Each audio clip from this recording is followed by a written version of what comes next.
It's one of two books in the Tanakh. They're named after women. You have Ruth, you have Esther, and you have in the Apocrypha also the book of Judith, which also happens during the Persian period, the book of Judith. There's a lot to say about why Megilat Esther is called Megilat Esther and not Megilat Mordechai, because Mordechai is a central character in this book as well. Even though you might say it's Esther who does the tricks in the end, and Mordechai, at a certain point, doesn't really know what to do, and therefore turns to Esther for help, which reminds us of the story of Devorah and Barak ben Avinoam in the book of Judges, book of Shoftim, who Barak turns to Devorah and says, I need you to help me fight Sisera. And Devorah says to him, okay, but that'll mean that God's victory was given in the hands of a woman. And she says to him, which a little bit reminds us of what's going on here. Josephus Flavius, in his book, The Antiquities, Hadmoniat HaYehudim, he tells a story there about Zerubbabel. Zerubbabel, of course, is mentioned in the book of Ezra and the book of Haggai. He was the one who was told by Cyrus, by Koresh, that when the Jews go back for the Second Temple period, he will be in charge. He was close to the king. He was close to Koresh. And he was also from the tribe of Judah. So Zerubbabel was the one in charge. So there's an unusual story, Shalom Pamela. There's an unusual story told in Josephus' Antiquities that just before the Jews get this edict from Cyrus, from Koresh, telling them they're allowed to go up to the land of Israel, there's a party in Cyrus's castle. And Zerubbabel was invited because he was one of the distinguished people, just like Mordechai was a distinguished person in the palace of Ashverosh. And as they're having fun in the party, so the king makes, you might say, a quiz or a game. He says, what is the most powerful thing in the world? And whoever comes up with the best answer, they're the ones who will get the prize or whatever. So there are three people. One person says something. I can't remember what it was. Another person says another thing. One person thinks that money is the most powerful. Another person thinks that a strong army. And then comes Zerubbabel. He says to the king, I'll tell you what's the most powerful. Women. Says, because look, where did you come from if not from a woman? And you're the king of the empire. He says, and he goes on and on describing how men need women. And which is very interesting because in the Persian Empire, there was this idea of the feminine mystique, what we would call the femme fatale, that women have, even though it's a patriarchal society, women were seen as people who have hidden powers. So it's not unusual that the book of Esther is named after Esther, not after Mordechai, because it is a book written in the Persian period. The Greeks were sort of misogynist. They didn't really like women that much. But the Persians saw women as this mystique, that, the women are always the one who laugh last, sort of like. So just like Yael, the story of Yael also in the book of Shoftim, and that same battle with Sisera, right? So Barak ben Avinoam says to Dvorah, I need you because you're the shofetet, she was the judge. And eventually Sisera is killed by another woman whose name is Yael, the Keni, who we read about in Shirat Dvorah. So in the Persian period, you have this. Holofernes is killed by Judith, just like Yael killed Sisera. That's the book of Judith. And Esther is the one who is able basically to turn the whole empire upside down. She has Haman killed, who wanted to kill the Jews. She has her uncle appointed as the second to the king. Okay, she really has the whole, as somebody said, this quiet orphan, right, who had no parents, who was brought up from her uncle, turned out to be the strongest power in the Persian Empire, which is a very interesting. So this is a very Persian story culturally. I just wanted to point that out. which of course is the first indication that it's from the Persian era. It's not even a question. Esther is from the Persian era. Nobody doubts that. The only question really is, when exactly did it happen? Who are the people? You see, Hanukkah, we know exactly when it happened. It was a revolt. It started 167 years before the Common Era. It finished in 164, 165, 164. And the book of Maccabees 1 describes every detail of that revolt. It was written very close to the story, so we know 100% what happened with the Maccabees and Hanukkah. There's nothing we don't know. In general, in history, when you go back a little bit too far, it gets difficult to know details. And it's hard to know things that happened during even the exile. I mean, we have the book of Daniel, we have the book of Haggai, it tells us things, the book of Nehemiah and Ezra. But without those books, we wouldn't really know that much. There's some archaeological findings. There are actually very few archaeological findings from the Jews who lived in Babylonia before the destruction of the Second Temple. Because remember, Jews lived in Babylonia since the time of Nebuchadnezzar, king of Babylonia, who destroys Judea, in 586 before the Common Era. But little is known about the Jewish life in Babylonia, especially the Jews who remained in Babylonia and did not go up to Beit Sheni, to the Second Temple period, and just remained there. How long were they there? How large was the community? How was it comprised? All these are open questions.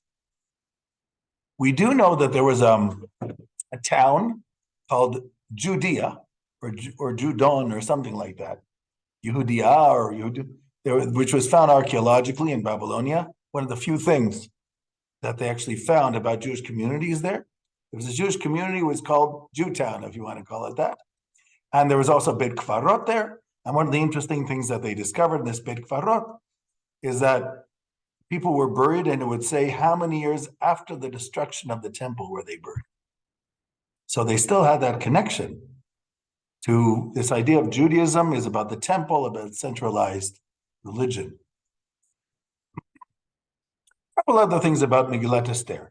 There's a lot of Persian words in Megilat Esther. There are about 60 Persian words, maybe more. I think actually more. Having Persian words, of course, is an indication of the Persian Empire. Now, when does the Persian Empire exist? The first king of Persia is Cyrus, Koresh. He's the first king. Here's a little article, Encyclopedia Judaica. I'm sorry I didn't make a copy. First king is Cyrus. He's a king from 559 to 530. He is the one who in the book of Ezra and in the book of Divrei Hayamim makes the royal decree, basically ending the Babylonian exile. Jews were in Babylonia under a different empire, the empire that started with Nebuchadnezzar and was supposed to last, according to Jeremiah, for 70 years. Along comes Koresh. According to Koresh is a king from 559, somewhere around 538. Before the Common Era, he makes his decree. The Jews can go back and build their temple in Jerusalem. That's actually, if the temple was destroyed 586, that's even before the 70. Now, this is actually interesting because the king who is mentioned in Megilat Esther is not Koresh, it's Achashverosh. Let me read you the list of kings of the Persian Empire. The first one is Cyrus, first one, 559 to 530. The second one is Cambyses. The third one is Darius, the first, in Hebrew, Daryavesh. He's also mentioned in the book of Daniel and book of Ezra. The fourth one is Xerxes the first, which is usually translated as Achashverosh. The name Achashverosh is mentioned both in the book of Ezra and in the book of Daniel. So Achashverosh. Then you have Anti-Xerxes the first, who is usually translated as Artaxerxes, and then Xerxes the second, Darius the second, etc. So a lot of people think that the Achashverosh that's referred to is actually Xerxes the first, who lives 486 465 before the Common Era, which is quite a while, a generation basically, after the time that Koresh allowed the Jews to go back to build their house in the land. Of course, we do know that under Darius, under Darius, when the Jews were building the temple, it says in the book of Ezra that when the Jews were building the temple, the people living there, remember there were people living in the land that were put there, non-Jews that had come to live there. And they said to the Jews, it says in the book of Ezra, it said to the Jews, let us build up your temple with you because we also like your God. We'll do it together. And Ezra said, no, we do it ourselves. Thank you. Thank you, but no thank you. Or him or Zerubbabel. And then they didn't like them and they started saying all these bad things about the Jews and started sending letters to the Persians. The Jews are doing bad things. You don't need them. And remember, they like to rebel, right? Et cetera, et cetera. And then Darius I stops the building of the temple. And then eventually it's restarted later on. But so, which is interesting because if it was stopped also during the time of the Chashverosh, that would justify what the rabbis say in the Talmud, Megillah, that he was celebrating the fact that the 70 years were over and the Jews were not liberated yet. You remember that the Talmud in Megillah, the Kelim Shonim, that Achashverosh is celebrating the vessels from the temple. By the way, when Koresh allows the Jews to go up to Jerusalem, rebuild the temple, he also in the decree says they can take the golden vessels that Nebuchadnezzar took from the temple and bring it back. And that's what they do. So that would mean that Achashverosh still has a lot of these vessels, and that was probably because they hadn't finished building the temple yet. Because if you didn't finish building the temple, where are you going to put the vessels? But there are a lot of interesting questions about the book of Esther. There was a book that came out about 2015 about the Persian words in the book of Esther. A woman by the name of Tamar Elam Gindin. Very interesting book. I didn't read it, but I read excerpts of it, which I'll mention a few things there too, because a lot of the secrets of the Megillah are in the Persian words sometimes. That, of course, the Parshanim who didn't know Persian, didn't really follow the words, but some of the words are very interesting. For instance, the word Vashti, who was the first wife of Achashverosh, is translated in Persian as the best. Okay, Vashti is the best. So, which is probably how she thought about herself too. People in politics are sometimes megalomaniacs. And it's interesting when she is deposed of, which we all know what that means, but when she's deposed of, so Achashverosh is told by one of the people, one of his advisors, you shall find a woman better than her. Okay, she was called the best, but you'll find better than her. So there's a slight play on words between Vashti and Tova Mimena, because Vashti means Hachi Tova, and the other one will be Tova Mimena. So, which are also interesting things within. One other thing. I'm going to read now from the beginning of the book of Haggai.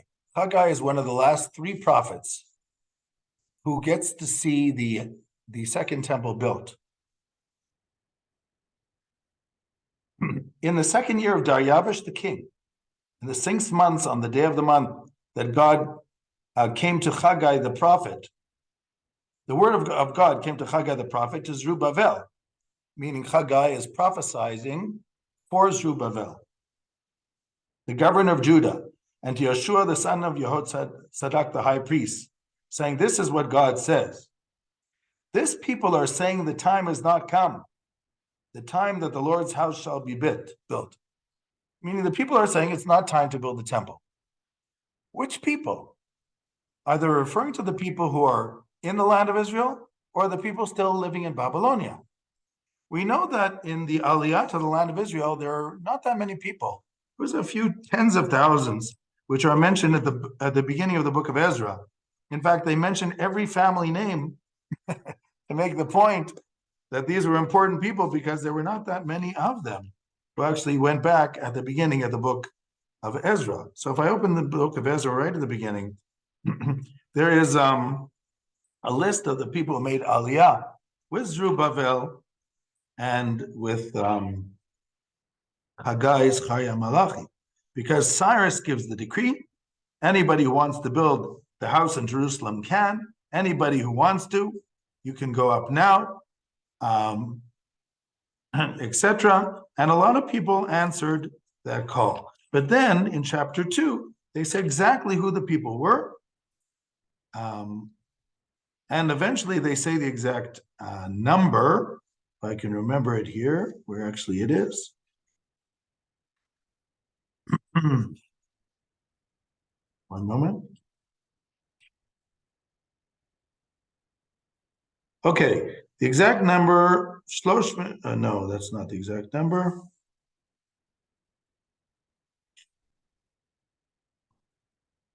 It was a few tens of thousands. Here, Kol Kahal, 64. The whole congregation was 42,360. So 42, a little over 42,000 Jews go back, probably out of hundreds of thousands who lived in Babylonia. The majority don't. So when Haggai is saying to the people, you are saying, Lo eight, it's not time to build God's house, he's referring to the Jews who didn't make Aliyah. In other words, come on, it's not time yet. Chorus let you go to Jerusalem, okay, but it doesn't necessarily mean that you have to build the temple right now. It's like that, the story about this woman. It's Passover Haggadah, and she's sitting in Brooklyn, and they come to the Haggadah where you say, L'shana haba b'Yushalayim, next year in Jerusalem. And everybody's singing it out. One says, what? What does that mean? What do you mean? Next year in Jerusalem? We just moved into a new house here. And my kids just entered a new school. I mean, we got jobs. What are we going to do in Jerusalem? I said, Goldie, don't overdo it. It's just the Haggadah. Don't take it so seriously. Okay. So something like that were the Babylonian Jews who didn't take it that seriously. Okay, we are familiar with this problem. It seems to be a perennial problem. And so that's what Haggai says, what's going on? What are all these people saying it's not time? I'm a prophet. I'm telling you it's time. No, who are you? We'll tell you when it's time. So, and that's what he's saying here, right? This is what God says. You're saying the time has not come. But the word of the Lord came to Haggai, the prophet said, it is time for you to dwell. You say it's not time for you to build God's temple, but it is time for you to dwell in your timbered houses while the house of God lays waste. So therefore, says God, consider your ways. You have sown much, but bring in very little. You eat, but not enough. You drink, but are not fulfilled, etc. Go up to the mountain, bring wood, build the house. Okay. Well, some people followed, 46,000 and plus people followed. So when we read the book of Esther, we have to have two things in mind. Number one, the book of Esther is one of two books in the Tanakh where God's name is not mentioned. That's number one. Can anybody guess what the other one is? I'll give you a hint. It also has lots of metaphors.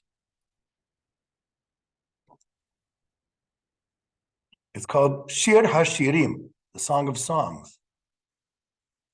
Right? Song of Songs, cantillations, Shir HaShirim, does not have God's name. Because the whole book is mashal. It's a metaphor. You have the guy and the girl and their love, but it's a metaphor, like Rabbi Akiva said, for the love of God to Israel. And I've always said about Shir HaShirim that if it is a love story, it's a pretty lousy love story. Because what happens? Every time he finds her, his beloved, they always have excuse why they can't get together.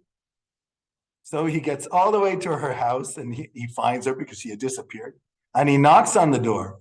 And she says, Pashatati et kutanti, echa uchalu bashana. I already got into my pajamas. You want me to get dressed again and answer the door? It sounds like a Polish grandmother or something like that. It's very strange, something Shir Hashirim. And then finally, at the end of the Shir Hashirim, like in a Hollywood film where they're happily ever after, that's not what happens. They meet, and then she says, Brach lecha dodi, run away, my beloved, on the mountains of Bater. What do you mean? And that's how it ends. Sounds more like Dostoevsky than a love story. What's going on? I mean, as I said, it's a very unsuccessful love story, unless you understand that it's a mashal, a metaphor to the love between God and Israel, which, by the end of the Tanakh, not really by the end of the Tanakh, but which lands up sort of like in the Galut. Run away each time is the Galut.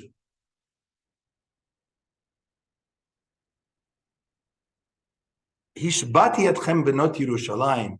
I have made you take an oath, O daughters of Jerusalem.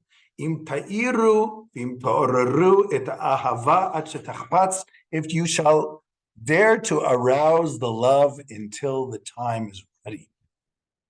That's called the galut, the exile. From that, the Talmud learns in Ketubot that there are shvuot, there are oaths that God took. The 3 oaths, because 3 times it says, Hishbati etchem, I make you take oaths. And it all has to do with the end of the galut. What is the end of the galut? So the first oath is that the Jews shall not make aliyah en masse. And the second oath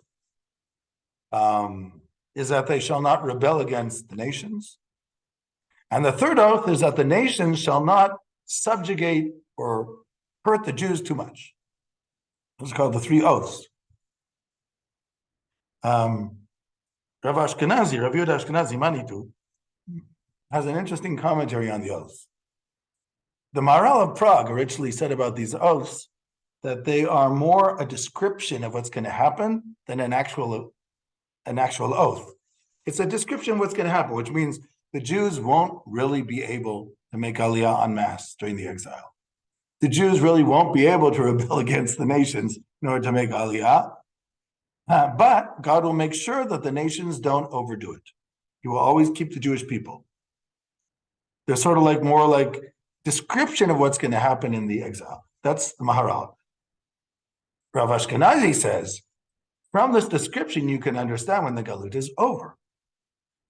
If the Jews start coming en masse, that means the Galut is over. If the nations start hurting the Jews too much, the Galut is over. Unfortunately, the Shoah, when they overdid it. And the third thing, that the Jews are never going to be able to rebel, they didn't have to rebel. There was a Balfour Declaration. It just happened. So the Balfour Declaration is sort of a sign that the Jews don't have to rebel anymore. So he sees this as 3 signs that the Galut was over, based on the description of the same Shavuot, the same vows, which, according to Chazal, were a description of the Galut, or a definition of the Galut. So here we have an unusual thing, megilat Esther. First of all, Jews in Galut. And we do have to remember that the Babylonian exile was the first Galut. It was the first time Jews were in exile. In the book of Yechezkel, the Jews come to Yechezkel and say, are we still supposed to keep Judaism? Because we're not in Israel, God threw us out, maybe that's the end of the partnership.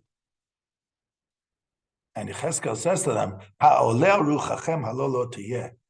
What you are now bringing up is not going to happen. What you are saying that we shall be like the other nations of the world, this is what God says. If that happens, I will dominate you and pour my wrath out you to show you that can't happen. Or something like that. It's in Yechezkel, I forget the chapter. You want to see, I'll show you exactly where it is. From Yechezkel. Excuse me. One moment.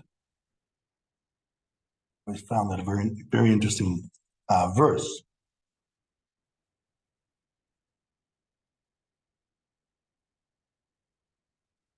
Okay. This is Yechezkel 20, verse 32. Again, as I said, whatever you are saying that we're going to be like the nations, like the other peoples of the world who worship sticks and stones. And you have the next verse, which is not here for some reason. Lamed Beit. So it says, wait, they don't give me Yechezkel Kaf Lamed Gimel. Sorry.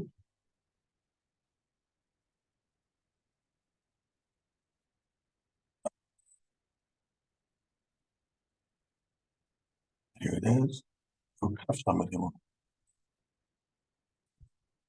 I'll just read it from here. Right?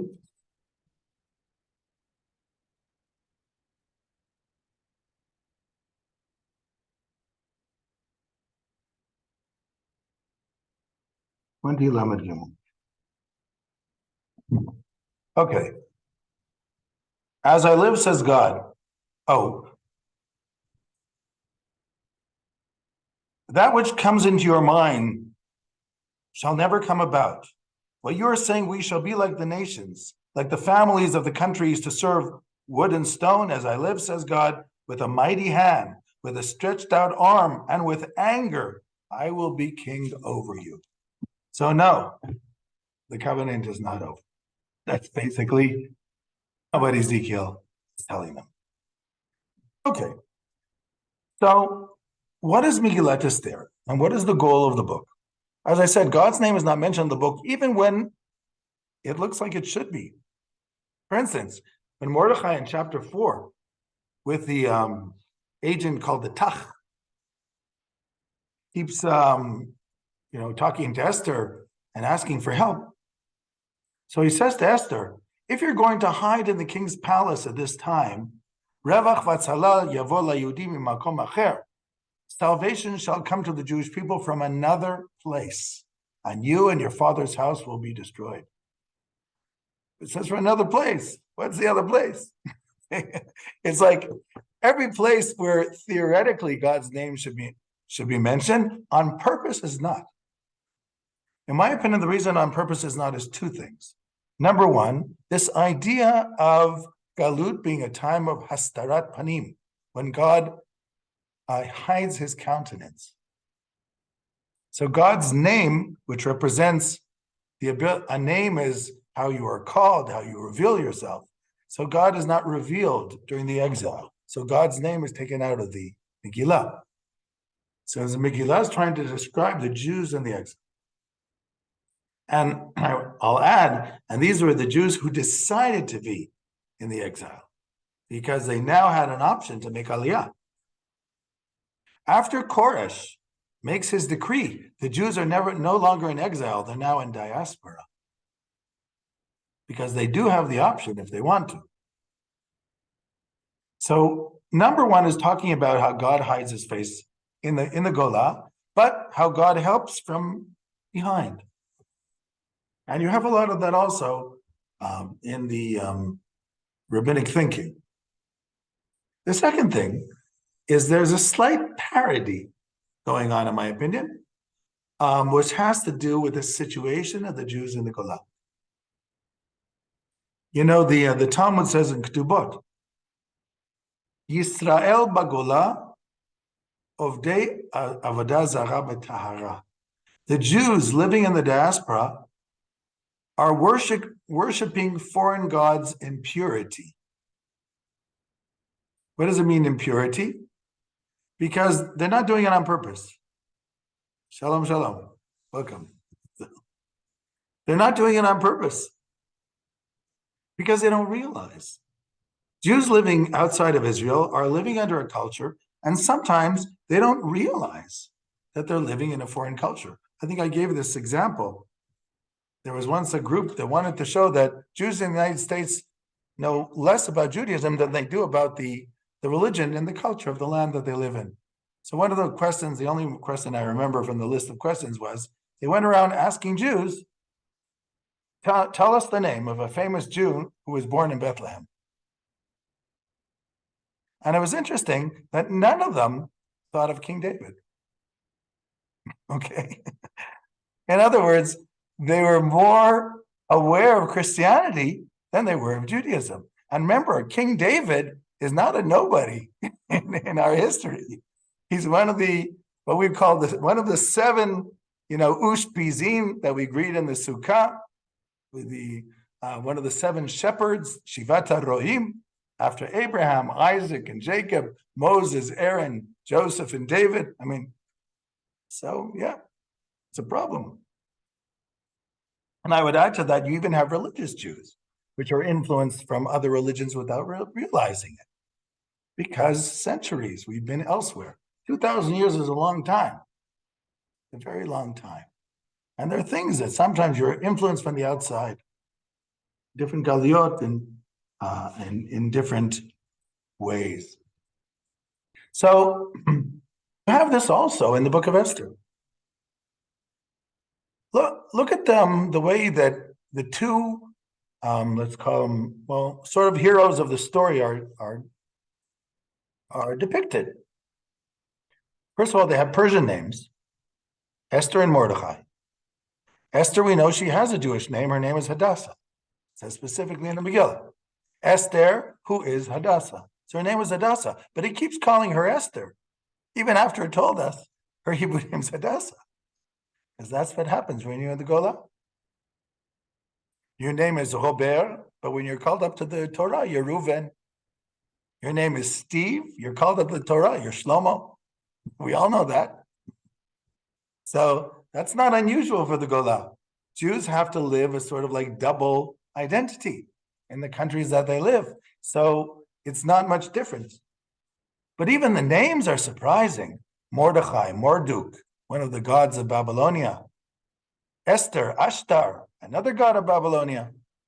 You start wondering about this.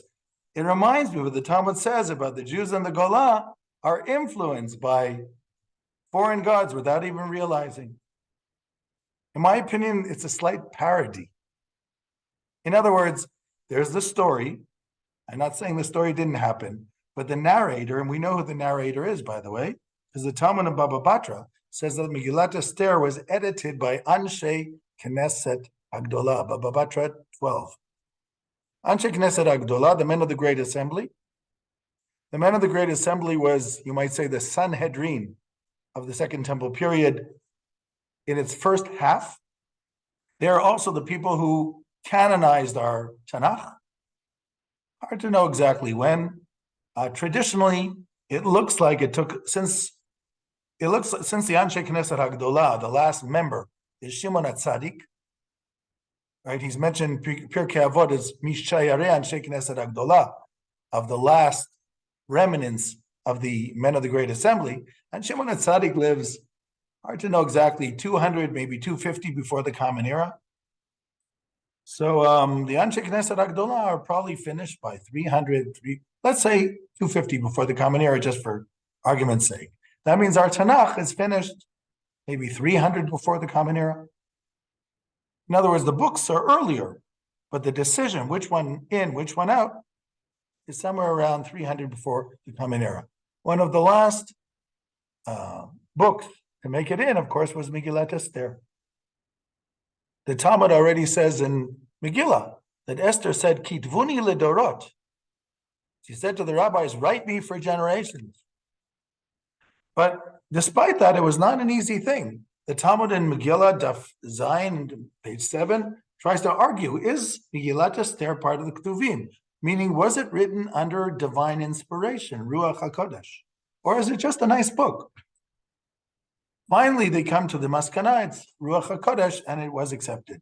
But the argument over Esther, according to the Talmud, takes place even among Rav and Shmuel, who are first generation Babylonia in the year 200.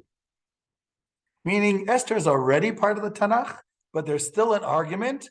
Is it part of the Tanakh and only in order to read on Purim?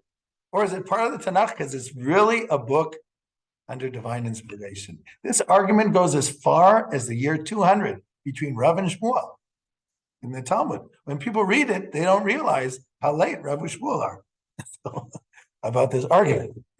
So again, it's part of the Tanakh, but there was an argument for a very long time, it seems, among Jews in the Second Temple period. Another interesting proof for this. We, of course, have the Dead Sea Scrolls that were discovered in the late 50s in Qumran. In the Dead Sea Scrolls, we have fragments from all the books of the Tanakh. We have the whole book of Yeshayahu. It's in the scroll of the book in the Israel Museum, more or less word for word what we have in the book Yeshayahu today. You have fragments from every book in the Tanakh except the book of Esther. So the question is like this. Is it by chance that there's no fragment from the book of Esther? That's possible. Or is it because whoever lived in Qumran, possibly the Essenes, didn't think that Esther was part of the Tanakh? Okay? It is possible, because as I said, there was an argument, even in the Talmud. Is Esther a holy book in the sense that you're supposed to read it on Purim? Or is it a holy book in the sense that it's actually part of the Tanakh? So this part of the argument seems to have gone even further than the Anshe Knesset Hagdolah. Even though nothing was added to the canon of the Tanakh after 300. None of the books that we call the Apocrypha were added to our Tanakh. Number one, they missed the boat. And number two, we don't consider them Ruach HaKodesh, written under Holy Spirit. But actually, from these books, you can see the problems that Jews had with Megilat Esther. There's a book called The Additions to Megilat Esther. It's part of the Apocrypha, Tosefet Megilat Esther. What is Tosefet Megilat Esther? It's everything a religious Jew bothers them about Megilat Esther. Okay, so in Tosefet Megilat Esther, when Mordechai hears about Haman's decree, he davens, he prays. He prays to God. And he beseeches God, this is a terrible decree. And then he goes to Esther in chapter 4, according to Tosefet Megilat Esther, tells Esther, and Esther prays. And Mordechai prays, and Esther okay, everything that for the religious experience is missing from Megilat Esther is in there in the appendix to Megilat Esther, which was not included in our Megilat Esther. Because obviously, it was understood that Megilat Esther, this was on purpose and not by mistake, that God's name was left out. So, what is the secret of Megilat Esther? Megilat Esther. If you play around with the words, Megillah means a scroll, but Megillah in Hebrew also means legalot, to reveal. Megaleh, reveals. Esther is her Persian name, which later on means a star, étoile, right? Esther, because the Babylonians and the Persians were very much into astronomy. And aside from the fact it's also one of their gods. But Esther, if you look in Hebrew, it looks like the word Hester, which means to hide. The Talmud says, so if you put the two together, Megillat Esther, to reveal that which is hidden. Legalot et hanistar. Megillat Esther. That's the first metaphor. But the Talmud says, also in Megillah, Esther mina Torah minayin. Where is Esther mentioned in the Pentateuch, in the 5 books of Moshe? The obvious question is, why should Esther, which is part of the Ketuvim, who lives in the Babylonian exile, be mentioned in the 5 books of Moses? Well, the Talmud assumes that everything is hinted in the 5 books of Moses. So they bring the pasuk in Dvarim, Bayamahu, on that day, Esther, Astir, Hanai, Mikem. On that day, I will hide my countenance from you. God says that during the exile, I hide my countenance from the Jewish people. And the word Astir has the letters Esther in it. I will hide. In other words, the book of Esther is about the exile, Jews in the exile. The Jews in exile who live a double identity, who are influenced by the outside culture without even realizing it, and are always living under the mercy of the governments that are in charge of them, and you never know when a Haman can show up. But God governs from behind the veil, and makes sure that the Jews survive the exile. That's Rebach Vatzala. Let me just mention another few things that I found from this interesting thing, this book about the Persian words in Megilat Esther, if I can find it quickly. One has to do with the, as I said, Vashti means the best, which is interesting. But then you have a few other words. The advisors to the king. By the way, Haman means the good thought. He's called the good thought because in Zoroastrianism, one of the names of God was the good thought. And the Persian government, of course, was the Zoroaster believers in Zoroastrianism. But the interesting thing also is that the names of the various Yoatzim, the Mehuman, Bista, Harvona, Baktav, Vavavkata, Seitar, Chakas, the ones who are helping the king, the advisors to the king, their names mean the good thought, just like Haman, born under the divine, good luck, given from God, received from God, praise to God, and the last one means an eagle. So, but of course, it's talking about the gods of the Persians. But this is all in Persian. So actually, God is mentioned a lot in Megilat Esther in Persian. It's not in Hebrew. And it's not clear, therefore, if it's their God or our God. But that's also what happens in the Galut. We go to our synagogues, but nobody knows what we're doing there. Our non-Jewish colleagues know very little about what it means to be a Jew. But when we come out and we look in the newspapers and we see what's happening, you can't miss Christmas because it's there for a month and a half as everybody's celebrating. And you can't miss Easter. You can't miss. So the street culture outside of Israel, of course, is the culture of the society wherever you live. And the Jewish culture is hidden. So our God's name is sort of hidden in the Galut, not just metaphysically, even really, from the way Jews live. So, the same Jews who live in Yerushalayim and want to be in insular neighborhoods because they don't want their children to see Jews driving on Shabbat, where they lived outside of Israel, people were driving on Shabbat, Jews and non-Jews. Because that's just what happens. That's what you see. Because outside of Israel, when you live in a Jewish religious environment, you live in your bubble.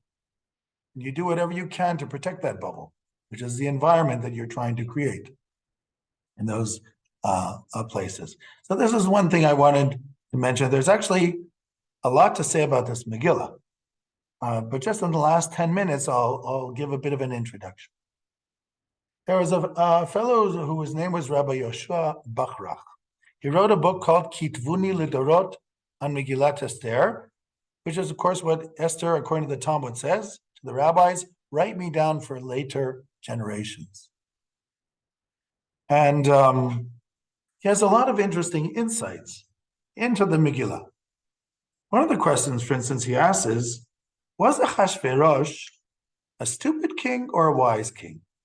Was he a Farouk of Egypt who got the throne at a young age and spent his time having parties and sleeping in, and therefore he was deposed by the leadership? Or was he a smart king? Because when you read the beginning of Esther, it really looks like he just likes the parties. He has the first party for 180 days, the second party for 7 days, and the first party is for all the VIPs in the 127 provinces, and the second party is for the people in Shushan. So it looks like, and every time he meets Haman, they have a drink. They use the term mishteh, which both means a feast and to drink. So it just sounds like he's a Farouk. But on the other hand, there is the possibility of interpreting him as a very wise king. And this is what I'm going to do next week, explaining that actually Achashverosh is a very calculated ruler. And I'll just give you a slight preview. Malbim, Meir Leibish Malbim, is a Bible commentator from the 19th century. Lived in different areas in Eastern Europe. He was actually a rabbi in Bucharest, Romania, where I'm going on Thursday for a program I have there for 5 days. But I'll still give the class 1 o'clock, on Sunday at 6 o'clock, because we're on Zoom. I can do it from anywhere. So I also teach them on Zoom when I'm not there. So it's actually a very good gadget technologically to do these things. So Malbim, who was there to around 1864, was when he was there, and he had a bit of a fight with the reformers in the community, and they basically got him kicked out. It wasn't a great story. Malbim was a bit of a biblical genius, I would say, and he had a lot of interesting insights, a lot of interesting understanding. For him, words were never synonyms in the Bible. Each one meant slightly different, something different. Couldn't be that meant the same thing. And he has amazing things about next week's Parsha, about Vayakel Pekude, about what are all these vessels of the temple, and what do they all mean? He creates an analogy between the human body and the temple, which is very interesting, in great detail, by the way. And so Malbim says, if you notice in the book of Esther, in the whole book, Achashverosh is always called either the king or King Achashverosh. The only exception is the first pasuk, the first verse, where it just says, during the days of Achashverosh, it says, who was the king? Malbim's argument, and I think it has to be checked out historically, I do not know, is that the king Achashverosh of the Megillah was a commoner who took over the kingdom. This has to be checked historically. I will try to make the effort a little bit to see if I can find anything about that. But he says, if you make that assumption, then it makes a lot of sense. Because then you understand every move he is making in the chess game to ascend the throne. Because it's not enough to win the war. You need the people to accept you as being legitimate. And of course, one of the ways that you get the people to accept you is by marrying the queen. Remember the story of Avshalom, who battled against David's son, Avshalom, and held a war against him. And Achitophel, the famous advisor, said to him, and Avshalom went into the palace, and David had to run out. And he took all the wives of David, at least the concubines, the Pilagshim, who were there, and he made them his wife. Because if you want to be the king, you have to be married to the queen. If you don't have the real queen, then you have whatever you got. Okay, you have to make a statement. I have the Pilagshim, the half wives of the king, so I am now the king. Achitophel told him he had to kill David if he actually wanted to become king, and that he shied away from doing, which is good for us, but because of that, he lost. But that's what kings do. So, according to the Talmud, Vashti was the granddaughter of Nebuchadnezzar, the famous Babylonian king who destroyed the temple and also made a very large empire out of Babylonia. So, by marrying a queen, you gain her title. So the first thing that Achashverosh did was to marry a queen to get the title. If you're married to the queen, you're the king. Now in England, it doesn't work that way because Queen Elizabeth II was married to a fellow from Greece, who I think did come from royalty, or something like that, or aristocracy, but he was never called the king. Of course, she was the acting queen. Usually they call it the king consul or something like that in England, but he was called the Prince Philip, they called him. But so in antiquity, you marry the queen, you could become the king. And that's exactly what Achashverosh does. And then Achashverosh has two possibilities. Possibility number one is to be the nice guy And possibility number 2 is to be the dictator and the not nice guy. So the question is, what is going to be more stable for his government? Getting the people to like him, because usually when the previous guy was a dictator, he might not like you anyhow. So if you act nice, you actually might win them because they're not used to that. Usually kings, they just whatever. So that was a possibility. Another possibility is just like Rechavam ben Shlomo says, my father was not, I'm much more stern than my father, you'll see. And of course, the kingdom splits up. So Achashverosh had 2 possibilities. He could either be like John F. Kennedy, you go with an open convertible, and you wave to the people, and you give out hot dogs and hamburgers and kiss the little babies and take photos with everybody and selfies. And then people say, hey, I saw the king. It's my king, yeah. Or you could be like a Stalin, who supposedly goes out to the people, but it's always somebody who looks like him. It's never actually him waving to the people because he doesn't go out of the house. Something could happen. Saddam Hussein did the same thing. He had a whole bunch of people look just like him. Like if you saw the movie, what was it called? The Dictator, right? He has all these people look like him. So that was Saddam Hussein. That was Stalin, did the exact same thing. And that's also a possibility. So Rabbi Bachra says, Achashverosh decided first to be a John F. Kennedy. That's chapter 1. In chapter 1, you can see exactly what he's trying to do. Let me just show it to you. Share a screen. This is the book of Esther. In the days of Achashverosh, he's the Achashverosh who was the king from India to Ethiopia, 127 states. In those days, he sat in Shushan Habira, which means the capital of Shushan.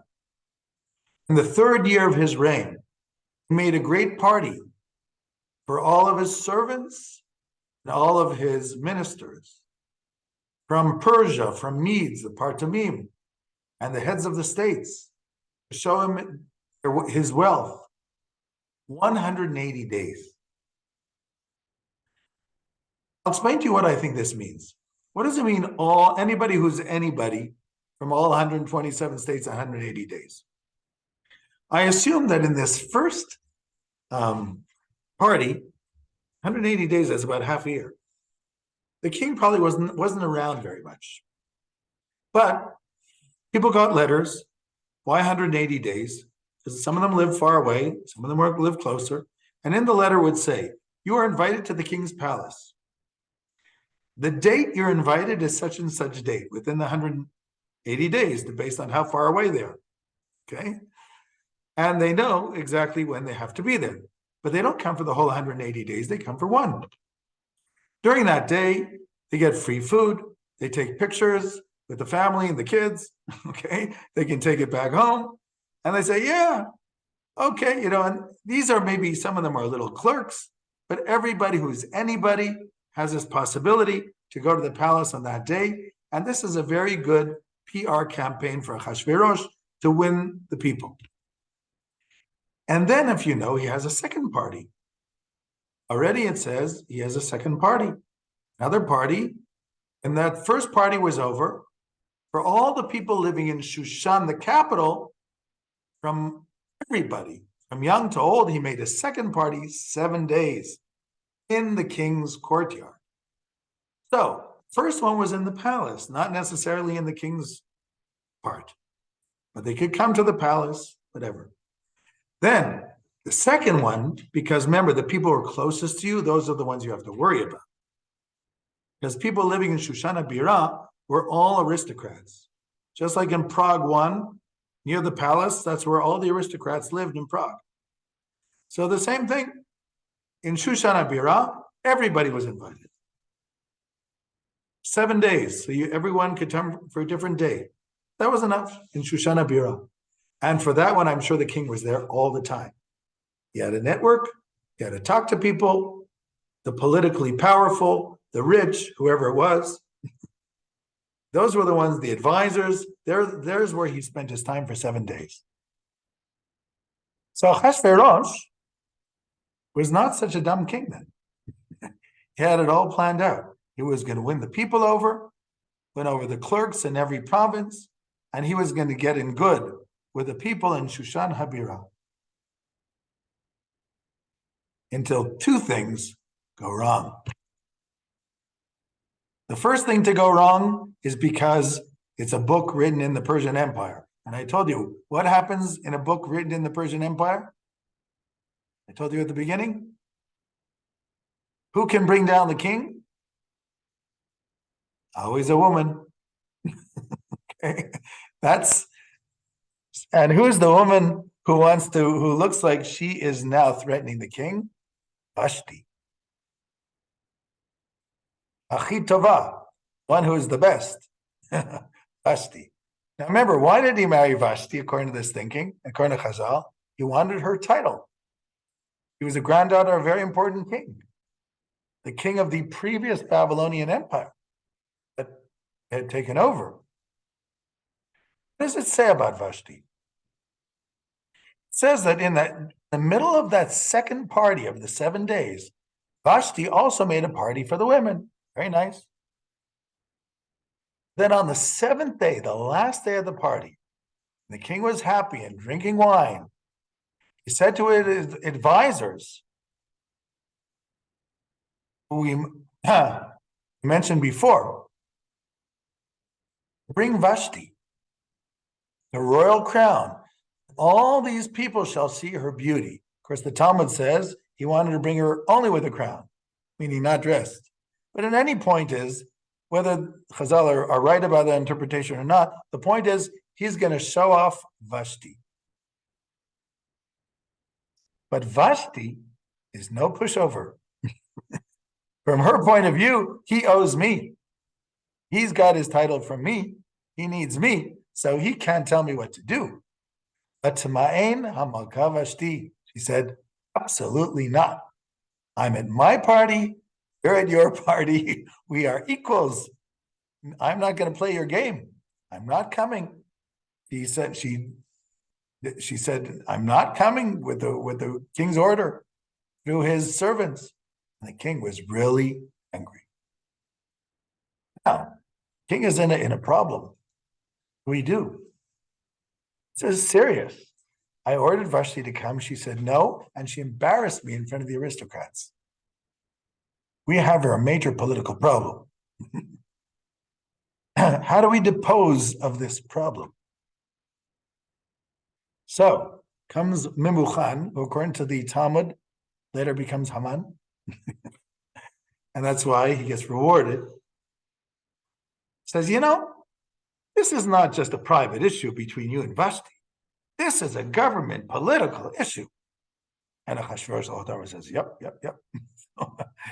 It says, what we have to write a special edict. Because look, now that Vashti is rebelling against you, every woman is going to rebel against her husband in our patriarchal society in all the 127 provinces.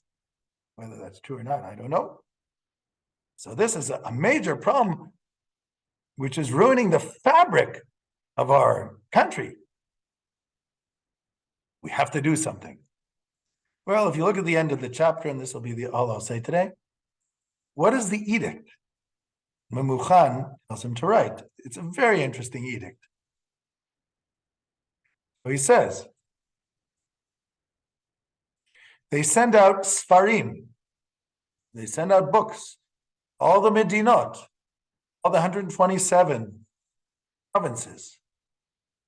Every province in their language, which by the way shows that the king already is giving in to allowing more cultural pluralism, cultural diversity. And what does it say in the edict? Number one, every man is in charge of his household, which you thought meant that the women cannot rebel against them, but I'll explain in a moment what it means. And secondly, every person can speak the language of their province. You don't have to speak Persian. What does that crazy edict mean? I'll tell you exactly. As we know in politics, you write a law, but you hide what you really want in the law. So everybody's going to see. A man's in charge of the house. Okay, that doesn't mean anything. Let's see what else it says. Oh, it says everybody can speak their language. That one I like. So everybody will like it because it says everybody can speak their language. I go to court and usually I speak Hindu because I'm from India. I can speak Hindu. I don't have to speak Persian. Excellent. They should learn that in Quebec. They have this law, number 90, it's called 96, which is taking effect in June. It's going to create lots of problems. But what does the first part say? Biot kol ish sorer beveito. Every man controls his household.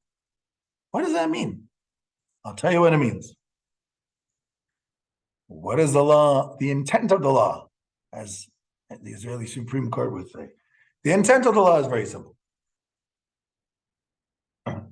It doesn't just mean the man controls the house. That's obvious. It means since the man controls the house, he also controls whatever the wife has. Let's say when she got married, she had a piece of land. While she's married, husband controls that piece of land. And it's his. Okay. Let's say she has money. She's married to him, belongs to him. Okay. Let's say she has a royal title. She's married to him, belongs to him. You know what I'm saying? Now that according to the new law, Vashti's title belongs to Hashverosh, he doesn't need her anymore. He can now dispose of her. But I bet you when you read the Megillah, you didn't even see that part. Because the Megillah tells us how to write laws, keep them hidden, which every good politician knows how to do. Amu Khan is a good politician, and he turns into Haman. Okay, I will stop here.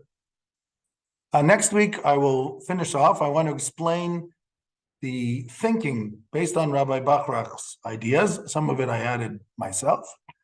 And how you go through the Megillah, seeing the strategies that are happening. What is the strategy of Haman? What is the strategy of Esther? How does Esther win the game in the end? I'll explain that also.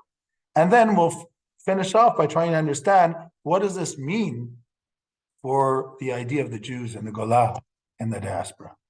Okay. Toda rabba, everybody. I wish everybody Purim Sameach. As I said, I will make every effort to do this next week at 6 o'clock online, even though I'll be in a different country. But in the hotel there's Wi-Fi. It shouldn't be a problem. Okay. Toda rabba. So Philippe, I'm meeting you at 8 o'clock, right? Yes. I don't have your phone number. How can we? Okay, so should I just send you a link on Zoom for 8 o'clock? Yes, please. Okay, we'll do that. Thank you. Okay. Good. Purim Sameach. Chag Sameach.